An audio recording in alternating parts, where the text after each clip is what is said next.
అందరికీ నమస్కారం. మొన్న మార్చి 14వ తారీఖు జరిగిన ఆవిర్భావ సభ, అదే అంటుంటారు కదా, నా భూతో నా భవిష్యత్తు అనేసి, ఆ విధంగా జరిగిందండి. మామూలుగా జరగలేదు. దేశ విదేశాల్లో కూడా సభ గురించి చెప్పుకునేలాగా జరిగింది. గొప్ప విషయం ఏంటంటే, మన రాష్ట్రంలో ఎన్ని జిల్లాలు ఉన్నాయో అన్ని జిల్లాల నుంచి, ఎన్ని గ్రామాలు ఉన్నాయో అన్ని గ్రామాల నుంచి కనీసం గ్రామానికి ఒక వ్యక్తి అయినా సరే, మారుమూల గ్రామాల నుంచి కూడా గ్రామానికి ఒక వ్యక్తి అయినా సరే ఆ సభకి అటెండ్ అయ్యారు. అది ప్రత్యక్షంగా పరోక్షంగా నేను చాలామందిని అడిగి చూశాను. చాలా గొప్ప జరిగింది. చాలా గొప్పగా జనాలు రావటం కూడా గొప్ప మనసుతోటి చాలా విధంగా వచ్చేసారు. మామూలుగా లేదండి. అసలు పవన్ కళ్యాణ్ గారికి ఇంత ఆదరణ ఎలా చేకూర్చుకుందనేది అది ఆశ్చర్యంగా ఉంది వాస్తవం చెప్పాలంటే. నా పక్కన నేను కరెక్ట్గా 12 గంటలకి సభా ప్రాంగణంలోకి వెళ్ళాను. గ్యాలరీలో కూర్చున్నాను. ఎర్రటి ఎండలో టవల్ కప్పుకొని పైన నీళ్ళు పోసుకుంటూ కూర్చున్నాను. నా పక్కన ఒక 3 బ్రదర్స్ కూర్చున్నారు. వాళ్ళ ఎండలో కూడా అసలు జనసేన గురించి వాళ్ళు అరవటము, వాళ్ళ కేరింతలు, వాళ్ళ మాటలు చూస్తే నాకు ఆశ్చర్యం వేసింది. నేను సైలెంట్ కూర్చున్నాను. నాకు ఎండకి నేను తట్టుకోలేక నా పని అయిపోయింది. మామూలుగా అయితే బెమ్మరిపోయి కూర్చున్నాను. విషయం ఏంటంటే, ఏ ఊరు బ్రదర్ అని అడిగాను అతన్ని. అడిగితే చిత్తూరు డిస్టిక్ పెద్దిరెడ్డి నియోజకవర్గం అన్నాడు. ఆ తర్వాత ఊరి పేరు అది చెప్పాడు. అది నాకు వినేదాకా నా మనసు ఆగల. అసలు ఆ మాట చెప్తేనే నా మనసు ఉప్పింగిపోయింది. అసలు మా ఇంతలా పవన్ కళ్యాణ్ గారిని ఆరాధించే వాళ్ళు ఉన్నారా అనే విషయంలో. సరే, అది పక్కన పెడితే, ముఖ్యంగా రాష్ట్ర ప్రజలందరికీ, జనసేన నాయకులందరికీ కృతజ్ఞతలు తెలుపుకోవాలి. సభని విజయవంతంగా జరిపించినందుకు, వచ్చినందుకు. ముఖ్యంగా పిఠాపురం ప్రజలకు అసలు మామూలుగా లేదండి. వాళ్ళ ఏమంటారు దాన్ని, నాకు అది తెలియదు.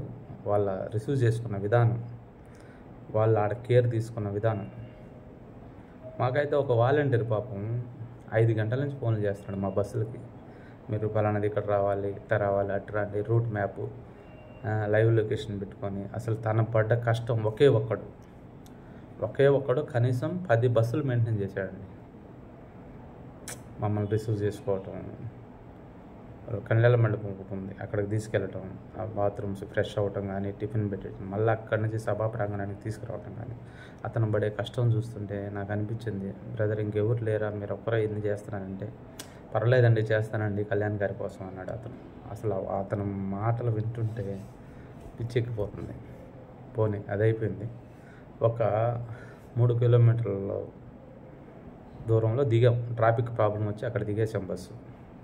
అక్కడి నుంచి సభా ప్రాంగణం వరకు నడుస్తుంటే దారి పొడుగుతున్న రోడ్డుకు ఇరువైపులా పుచ్చకాయలు, కరపుచ్చకాయలు, బొప్పాయికాయలు, జ్యూసులు, మజ్జిగ, వాటరు. అసలు వాళ్ళు ఇస్తున్న విధానం చూస్తుంటే దారిని పిలిచి, ఎండ ఎన్ని డిగ్రీలు ఎండ ఉందనే తర్వాత నాకు తెలిసి ఒక 40 డిగ్రీలు ఉంది ఆ రోజు. అంత ఎండను కూడా తట్టుకొని నిలబడగలిగారు ఇంత దూరం నుంచి వచ్చిన ప్రజలు. ఎవరికి ఏ అపాయం జరగకుండా, ఎవరు అంటే చెల్లి పడిపోకుండా, ఏ ప్రాబ్లం లేకుండా జరిగింది ఈ సభ. అంటే ముఖ్యంగా పిఠాపురం ప్రజలకి చేతులెత్తి మొక్కాలండి. నిజంగా వాళ్ళు ఎంత అదృష్టం అంటే, మాకు వాళ్ళు రిసీవ్ చేసుకున్న విధానం, వాళ్ళు అంటే మాకు చేసిన సహాయం మర్చిపోకూడదు. కృతజ్ఞతలు తెలుపుకోవాలి వాళ్ళకి, పిఠాపురం వాళ్ళకి. మామూలు వాళ్ళు కదండి అసలు. నిజంగా పవన్ కళ్యాణ్ గారిని ఇంతలా ఆరాధిస్తారా, అసలు తలుసుకుంటేనే ఆశ్చర్యం వేస్తుంది. అయితే నేను 12 గంటలకు కూర్చున్నవాడిని ప్రాంగణంలో. 4 గంటలకి నా పని అయిపోయింది. నేను ఉండలేకపోయాను వాస్తవంగా. అంటే సభ ఖాళీ టైం అంతా కూర్చొని కష్టపడే ఎండ అంతా ఉన్నంతసేపు ఉండి ఎండ తగ్గేసరికి నేను ఉండలేకపోయాను. అంటే అప్పటికి అయిపోయింది నా పని. ఇంకా సభ స్టార్ట్ అవుతుందనగా బయటకు వచ్చానండి నేను. ఎందుకంటే ఆ కూర్చున్నంతసేపు, అక్కడ సభా ప్రాంగణంలో ఉన్నంతసేపు, అంటే 3:30 వరకు 4 వరకు 12 నుంచి 4 వరకు అక్కడ చుట్టుపక్కల ఉన్న జనాలు ప్రజల్ని అంటే వచ్చిన వాళ్ళని జనసేన నాయకులు కానీ జన సైనికులు కానీ వాళ్ళందరినీ పలకరిస్తే ఏదో ఒక ఊరు ఏదో ఒక డిస్ట్రిక్ట్ చెప్తున్నారు, కానీ లోకల్గా మాది పిఠాపురం, మాది చిత్రాడ అనే వాళ్ళు ఎవరు కనిపించలే నాకు. ఏందబ్బా ఈ పిఠాపురం వాళ్ళు బయట చూస్తుంటే అంత సేవ చేస్తున్నారు, వాళ్ళు చేసిన సేవలు మర్చిపోలేని వాళ్ళకి ఎలా రుణం పడి ఉండాలో మాకు అర్థం కావట్లేదు. నాకైతే వాస్తవం చెప్పాలంటే రాష్ట్ర ప్రజలు మొత్తం పిఠాపురం ప్రజలకు రుణపడి ఉండాలి ఖచ్చితంగా. అయితే వాళ్ళకి పవన్ కళ్యాణ్ గారు రుణపడి ఉండాలి. అయితే ఇంకొకటి ఏంటంటే బయటికి వెళ్ళాను, నేను తట్టుకోలేక బయటికి వెళ్ళిపోయానండి.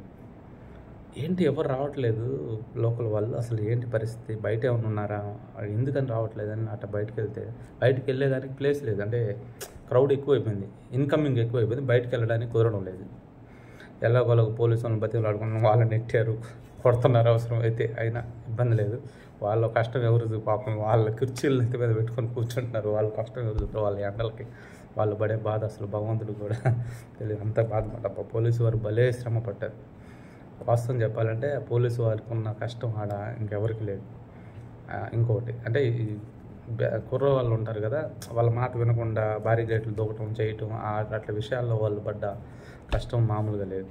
అయితే నేను బయటకు వచ్చానండి. బయటకు వస్తుంటే ఎంట్రన్స్ దగ్గర వివిఐపి ఎంట్రన్స్లు ఉన్నాయి కదా, అక్కడ చూశాను. అక్కడి నుంచి నేను చెప్పాను కదా, ఇంతకుముందు చెప్పాను 3 కిలోమీటర్ల దూరం అనేసి. అక్కడ నుంచి చూస్తుంటే 3 కిలోమీటర్ల దూరం వరకు జనాలు 2 వైపుల రోడ్లో ఇన్కమింగ్ రావడం, అసలు ఇసుకేస్తే రాలదండి.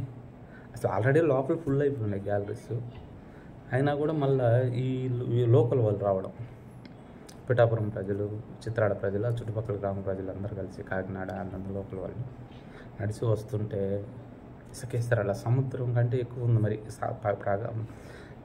సభా ప్రాంగణం కంటే కూడా ఇది ఎక్కువైపోయింది.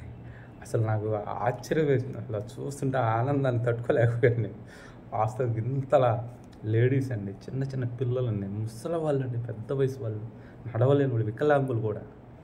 అబ్బా వాళ్ళు వచ్చే విధానం చూస్తుంటే అసలు. అలాగే నేను 4:30 నుంచి 7 వరకు చూస్తూనే ఉన్నా ఆ రోడ్డు మీద నిలబడి. 7 అయ్యేంత వరకు ఇన్కమింగ్ ఫ్లోటింగ్ అనేది ఆగలేదు అసలు. ఏంటి ఆ జనాలు, ఆయన వాళ్ళు అభిమానించుట, ఒక్కొక్క మనిషిని అదేదో సినిమాలో డైలాగ్ ఉంది, ఇంతలా అభిమానిస్తారా అనే విధంగా వాళ్ళ అభిమానాన్ని తట్టుకోలేకపోతున్నాం. వాస్తవంగా అయితే మాది ఏలూరు డిస్టిక్, ఉమ్మడి ప్రకాశం జిల్లా. మా సైడ్ అయితే వాళ్ళు బయట నుంచి చూస్తే రావచ్చు కళ్యాణ్ గారి కోసం, కానీ మా సైడ్ లోకల్ వాళ్ళు అయితే, అంటే వాళ్ళు వచ్చే విధానం, మనుషులు బట్టి చెప్తున్నాను, వృద్ధులు, ముసలి వాళ్ళు, ఆడవాళ్ళు, అసలు ఎప్పుడు ఇంట్లో నుంచి బయటకు రాని ఆడవాళ్ళు కూడా, వాళ్ళు చూస్తుంటే అలా అనిపిస్తుంది నాకు. చిన్న చిన్న పిల్లలండి, లేడీస్, పెద్దవాళ్ళు, అసలు వయసులో మగవాళ్ళు అయితే అసలు ఇంకేముందిలే, వాళ్ళు జెండాలు పట్టుకోవటాలు, వాళ్ళు ఎగరటాలు, వాళ్ళు అరవటాలు, వాళ్ళ కథ వేరే ఉంది అసలు ఏమొస్తున్నారండి.